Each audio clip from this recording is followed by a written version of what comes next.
أعوذ بالله من الشيطان الرجيم. بسم الله الرحمن الرحيم. إن الحمد لله الذي لم يلد ولم يولد ولم يكن له كفوا أحد. أشهد أن لا إله إلا الله وحده لا شريك له، وأشهد أن سيدنا محمدا عبده ورسوله. أشهد أن لا إله إلا الله وحده لا شريك له، وأشهد أن محمدا عبده ورسوله. أرسل الله بالهدى ودين الحق ليظهره على دين كله وكفى بالله شهيدا.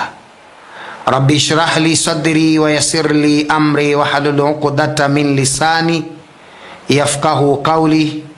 سبحانك لا علم لنا إلا ما علمتنا إنك أنت العليم الحكيم.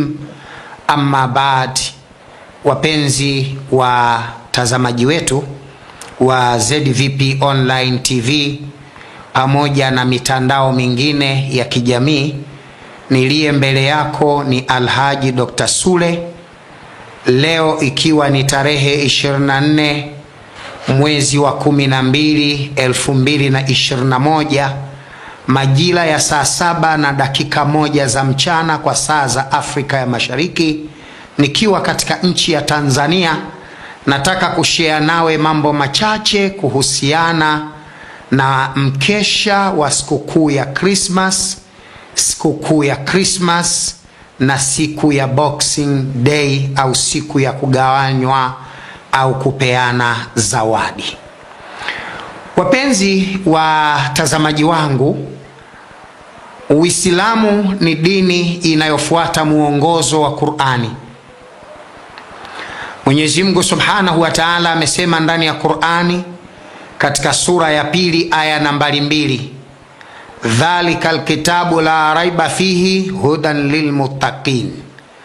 Qur'ani ni kitabu muongozo kisichokuwa na shaka ndani yake, na kinawaongoza watu wanaoamini. Kitabu cha Qur'ani ni muongozo usiokuwa na shaka ndani yake, na ni kitabu kinachowaongoza watu walioamini. Na akasema tena katika sura ya 21 aya ya 108, wama arsalnaka illa rahmatan lil alamin, na hatukumpeleka huyu Muhammadi ulimwenguni lengo la kumpeleka awe rehma kwa walimwengu wote. Kwa hiyo Mwenyezi Mungu Subhanahu wa Ta'ala ametuletea Qur'ani na Mtume Muhammadi ili tupate elimu, ili tujifunze kujua haki na batil, ili tujifunze kujua uongo na ukweli. Na uongo na ukweli huu ametaka kutufundisha kutoka kwa makundi mawili, ambayo haya ndiyo kwa asilimia kubwa huwafuata Waislamu, wakawapa maneno yanayotokana na vitabu wanavyodai au mafundisho wanayodai yametokana na manabii wa Allah, kwa maana ya Isa mwana wa Maryam na Musa ibn Imrani, ambao haya ni makundi aliyoyataja Mwenyezi Mungu ndani ya Qur'ani. Akatutahadharisha kwa kusema yafuatayo: walan tardha anka alyahudi wala naswara hatta tattabia millatahum.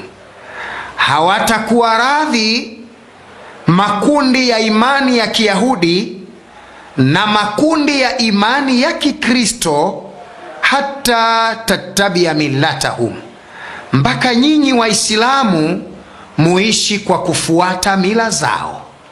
Mwenyezi Mungu Subhanahu wa Ta'ala anatutahadharisha juu ya madhara ya kufuata mila na desturi za Mayahudi kiimani na mila na desturi za Wakristo kiimani, kwamba zikifuatwa hizo na Waislamu na mtapotezwa kama walivyopotezwa wao. Na wao hawawi radhi, yani hawaridhiki wao mpaka wakuone Muislamu na wewe umefuata mila na desturi hizi za Kiyahudi ama za Kikristo. Maneno haya ya aya 3 nilizozitanguliza yanakuelekeza Muislamu juu ya kuitafuta haki na kujiepusha na batili.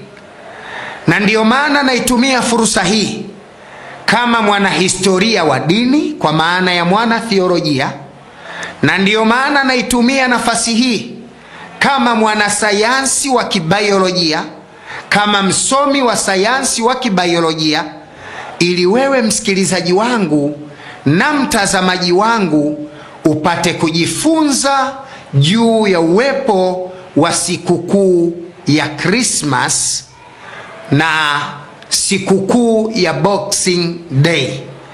Kwa maana tunazungumzia mkesha wa tarehe 24 kuamkia tarehe 25 ya mwezi wa 12 saa 6 za usiku, siku ambayo inatajwa na inaaminiwa na watu wengi kwamba siku hiyo alizaliwa Isa Masihi, mtoto wa Mariam, au ukipenda Bwana Yesu.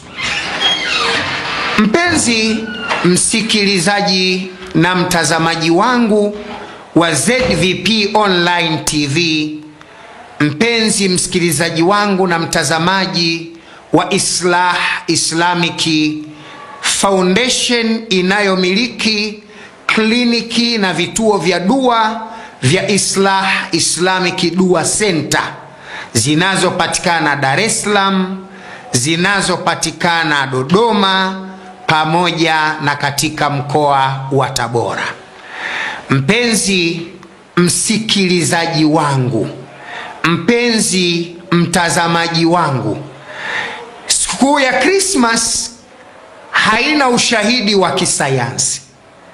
Sikukuu ya Christmas haina ushahidi wa kihistoria. Sikukuu ya Christmas haina ushahidi wa kimaandiko. Na naomba niitumie fursa hii kukana shahidi zote 3 zinazoweza kujithibitisha duniani kwamba Bwana Yesu katu abadan hakuzaliwa tarehe 25 mwezi wa 12 saa 6 za usiku. Hii ni taarifa ya upotovu, ni taarifa ya uzushi, ni taarifa isiyokuwa sahihi inayozungumzwa na mababa wa kanisa, wanathiolojia wa Kikristo, wakitoa katika dogma mafundisho yanayotumia akili yasiyokuwa na ukweli wowote juu ya ushahidi wa kisayansi unaothibitishwa na historia, unaothibitishwa na maandiko matakatifu, pia unaothibitishwa na thibitisho za kisayansi. Na ili kulifahamu hili, usijenge chuki kwa kunisikiliza na kunichukia ninayezungumza mada hii kwa sababu nimevaa kanzu, kwa sababu ni Muislamu. Naomba tumia fursa hii kunisikiliza kwa umakini. Weka Ukristo wako pembeni, weka Uyahudi wako pembeni, weka Uislamu wako pembeni. Tazama ukweli wa shahidi za kisayansi hizi ninazozileta, na ikiwa utatumia fursa hiyo vizuri ya akili yako kuyatafakari haya ninayoyasema, yatakupa majibu kwamba hakika Bwana Yesu hakuzaliwa tarehe 25 Desemba, na hizo ni fikra za kidogma za mababa wa kanisa, wanathiolojia waliokuwa wakifuata fikra na milengo ya Warumi katika kuunganisha imani na utaifa. Mpenzi mtazamaji wangu, tunapozungumzia habari ya mazazi ya Bwana Yesu, main topic inatakiwa iwe ndani ya Biblia. Main topic inatakiwa iwe ndani ya Biblia, kwa sababu Wakristo muongozo wao ni Biblia, Waislamu muongozo wao ni Qur'ani. Sasa tunataka tuone Biblia inasema nini juu ya kuzaliwa kwa Bwana Yesu, ili tuweze kuthibitisha zile sababu za msingi tatu zinazokana na kukataa wazi wazi kwamba Bwana Yesu hakuzaliwa tarehe 25 Desemba na Krismasi sio kuzaliwa kwa Bwana Yesu. Manake hata kilugha Krismasi sio kuzaliwa kwa Bwana Yesu. Mpenzi msikilizaji na mtazamaji wangu, ikiwa ndio unajaribu kusikiliza, hebu tuwe pamoja nami katika maandiko matakatifu. Tunasoma Biblia ya Union Version ya 1976 ambayo hii imetafsiriwa kutoka katika KJV, King James Version, ambayo katika kitabu cha Luka sura ya 1 mstari wa 26 na kuendelea kutakuwa na maneno yafuatayo ambayo napenda uyasikilize kwa makini. 1:26 Luka inasema, mwezi wa 6 malaika Gabrieli alitumwa na Mungu kwenda mpaka mji wa Galilaya jina lake Nazareti, kwa mwanamwali bikira aliyekuwa ameposwa na mtu jina lake Yusufu wa mbali ya Daudi, na jina lake bikira huyo ni Mariamu. Akaingia nyumbani mwake akasema, salamu uliyepewa neema, Bwana yu pamoja nawe. Naye akafadhaika sana kwa ajili ya maneno yake malaika huyu. Akawaza moyoni Mariamu akisema, salamu hii ni ya namna gani? Malaika akamwambia, usiogope Mariamu, kwa maana umepata neema kwa Mungu. Tazama, utachukua mimba na kuzaa mtoto mwanamume, na jina lake utamwita Yesu. Aya ya 32, huyu atakuwa mkuu, ataitwa mwana wa aliye juu, na Bwana Mungu atampa kiti cha enzi cha Daudi baba yake. Aya ya 33, atamiliki nyumba ya Yakobo hata milele, na ufalme wake utakuwa hauna mwisho. Aya ya 34, Mariamu akamwambia malaika, itawezekanaje neno hili, maana mimi sijui mume? Aya ya 35, malaika akajibu akamwambia, Roho Mtakatifu atakuijilia juu yako, na nguvu zake aliye juu zitakufunika kama kivuli. Kwa sababu hicho kitakachozaliwa kitaitwa kitakatifu, mwana wa Mungu. Tusimame hapa aya ya 35. Maandiko haya yana pointi kadhaa nataka nizitumie. Pointi ya kwanza, andiko linasema mwezi wa 6 malaika ndiye alipelekewa habari ya kuzaa mtoto. Kwamba mwezi wa 6 ndiyo malaika alipeleka taarifa kwa bibi Mariam kwamba atapata mimba na kuzaa mtoto mwanamume na jina lake atamwita Yesu. Kutoka mwezi wa 6 mpaka mwezi wa 12, kwa kawaida mimba inakuwa na miezi 6. Yani mwanamke akishika mimba mwezi wa 6 mpaka itakapofika mwezi wa 12, mimba itakuwa na miezi 6. Na hapa leo nataka nitoe ufafanuzi wa kina sana. Nataka nifundishe kwa ndani sana, ili wewe unayenisikiliza usiwe na mashaka tena, usiwe na hofu tena, usiwe na wasiwasi tena juu ya wale wanaopinga uwepo wa sikukuu ya Christmas, kwamba wanazua uongo na wanauchukia tu Ukristo. Sio kweli. Kwa sababu hata baadhi ya makundi ya Wakristo hawakubali kwamba Yesu kazaliwa tarehe 25 mwezi wa 12. Mfano, kanisa la Wasabato, Adventista Seventh Day, kanisa la Sabato lililoanzishwa na Irene Gabriel White, ambaye yeye alianzisha kanisa hili mwaka 1845 Michigan, Marekani. Huyu alikuwa ni mtawa wa Kiorthodox aliyebadili dini na kuanzisha kanisa la Wasabato. Hawa hawakubali kwamba tarehe 25 mwezi wa 12 Bwana Yesu alizaliwa, kwa sababu ya ushahidi huu tunaoendelea kuuleta, kwamba Bwana Yesu hakuzaliwa kwa shahidi zote 4 ama 5 za kisayansi. Ya kwanza ni hii ya kuzaliwa tarehe 25 mwezi wa 12 kutokana na tarehe aliyoshikia mimba Mariamu. Maandiko matakatifu Luka 2:21-26 inasema mwezi wa 6 malaika Gabrieli alitumwa na Mungu kwenda kwa Bikira Mariamu kumpasha habari ya kuzaa mtoto mwanamume na jina lake ataitwa Yesu. Kwa kuwa mwezi wa 6 ndiyo malaika alipeleka taarifa, maana yake kutoka mwezi wa 6 hadi wa 12 mimba ina miezi 6.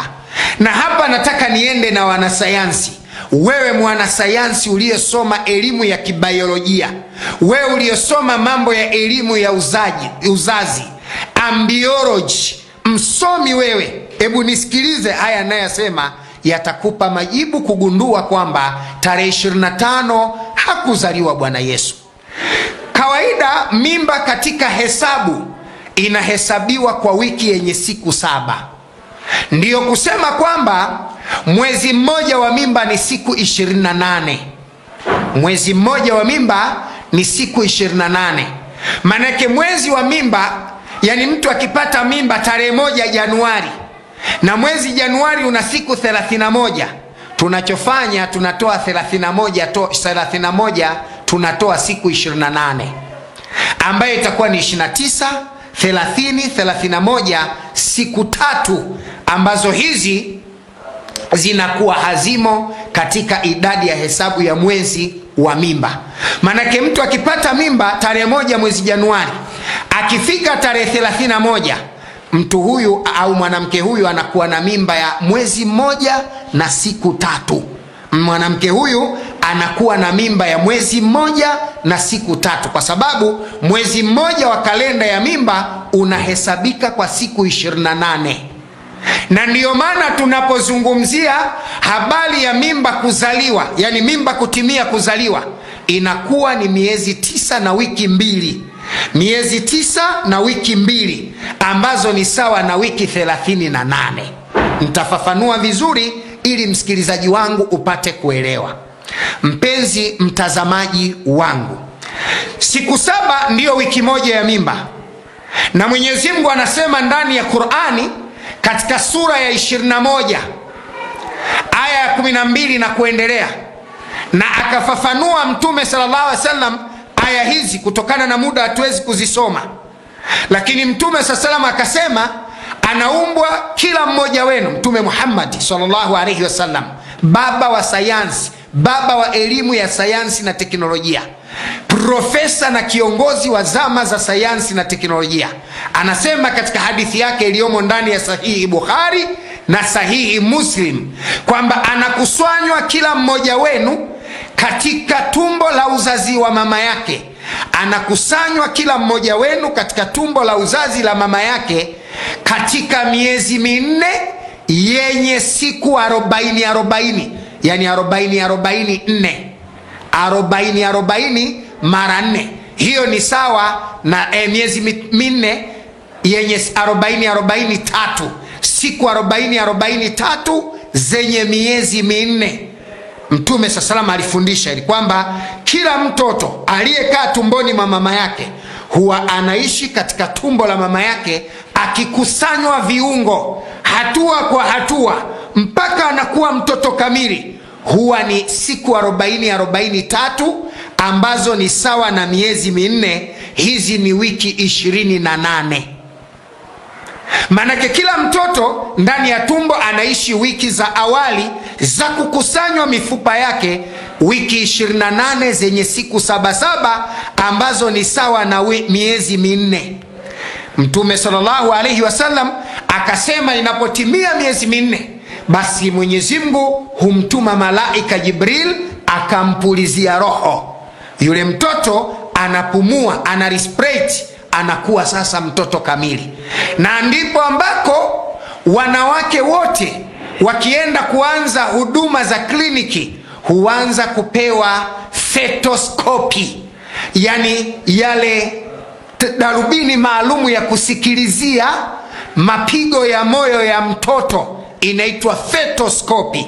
Inafanana na vuvuzela, sikioni inakuwa na mdomo mdogo, mbele inakuwa na mdomo mkubwa kama vuvuzela, ambalo mama huwekewa katika tumbo akiwa ametolewa nguo yake, ili daktari au nesi asikilize mapigo ya moyo ya mtoto, au mtoto huingizwa kwenye ultrasound na kuanza mapigo ya moyo ya mtoto yakifanya kazi katika mwili, katika tumbo la mama yake.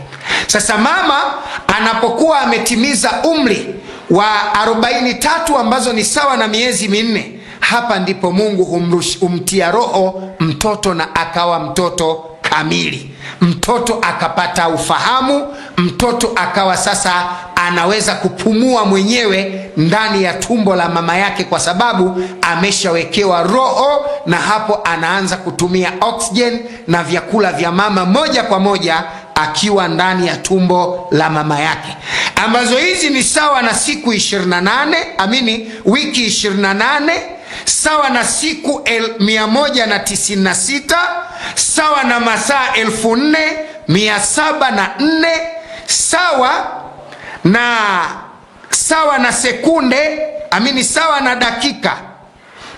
Hapo kidogo naomba nitoe maelezo. Siku 196 sawa na masaa 4740, ambazo hizi ni sawa na sekunde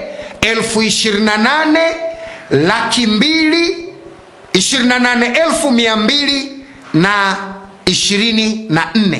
Kwa hiyo mtoto anapokuwa ndani ya tumbo la mama yake analazimika kukaa miezi 4, sawa na wiki 28, sawa na siku 196, sawa na masaa 4704, sawa na sekunde 28,222, sawa na sekunde 28,222. Hizi ndizo sekunde mtoto ndani ya mwili wa mama yake anapuliziwa roho.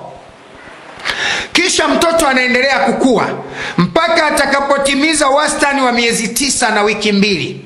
Ndiyo maximum, kiwango cha mama kuanza kuzaa au kuzaa mtoto akiwa katika wastani unaotakiwa. Wiki 38 ambazo ni sawa na miezi 9 na wiki 2. Wiki 38 ambazo ni sawa na miezi 9 na wiki 2, hapa tunazungumzia siku 266. Huu ni sawa na siku 266. Kwa hiyo mtoto tangu siku mimba imetungwa mpaka anapozaliwa anatakiwa akae kwenye tumbo la mama yake siku 266, ambazo ni sawa na wiki 9 na siku miezi 9 na wiki 8, wiki 2, miezi 9 na wiki 2, ambazo ni sawa na wiki 38, zinakuwa siku 266. Siku 266 sawa na masaa 6,384. 384. Haya ndiyo masaa mtoto anakaa kwenye tumbo la mama wastani akiwa amezaliwa nomo. Kuanzia saa ya 6,384 hapo mtoto yuko tayari kwa kuzaliwa. Masaa 6,384 sawa na dakika 383,040.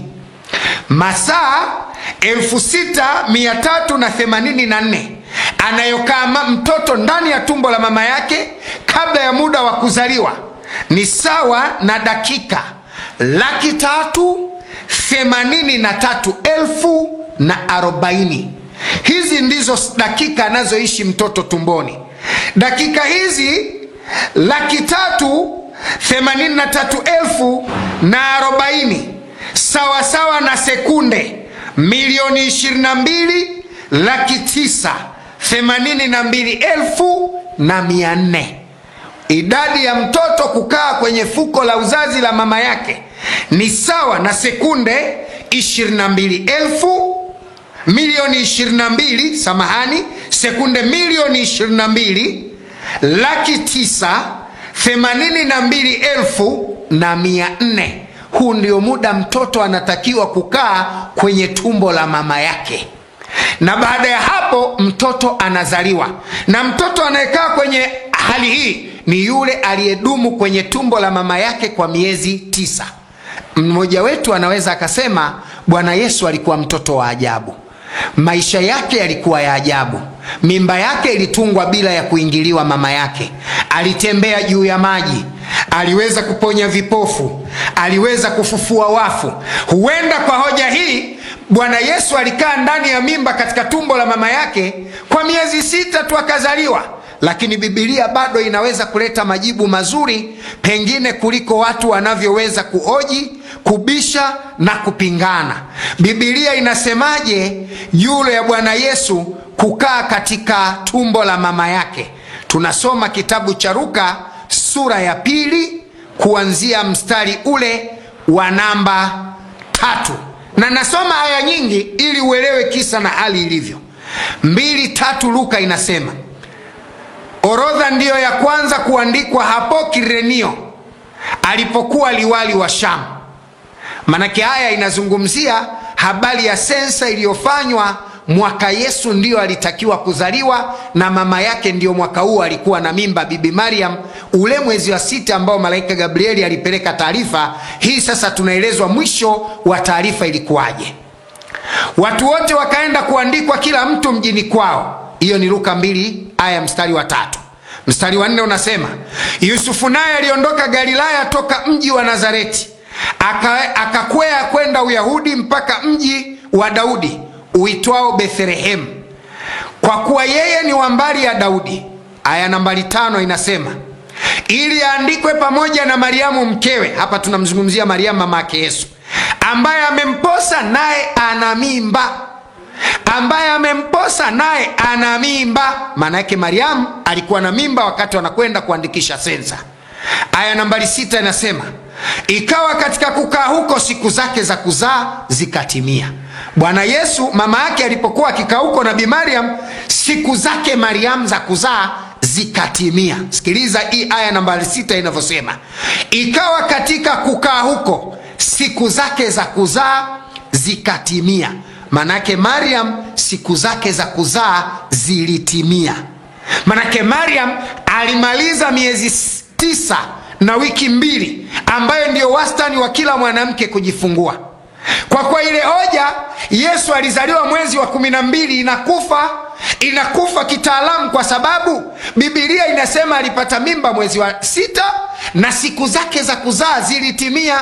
Na ili zitimie kama zinavyotimia za wanawake wengine, manake Bwana Yesu mama yake alijifungua mimba ya miezi 9, kama ilivyo kwa wanawake wengine wa binadamu wanavyozaa watoto miezi 9, kama ilivyo kwa tembo au ndovu wanavyozaa miezi 9, kama ilivyo kwa ngamia wanazaa mimba miezi 9, kama ilivyokuwa kwa ng'ombe wanazaa mimba zao miezi 9, kama ilivyokuwa kwa twiga wanazaa mimba zao miezi 9, na vivyo hivyo wanadamu wanazaa mimba zao miezi 9. Na mama yake Yesu alimzaa Yesu, mimba imetimia mwezi 9.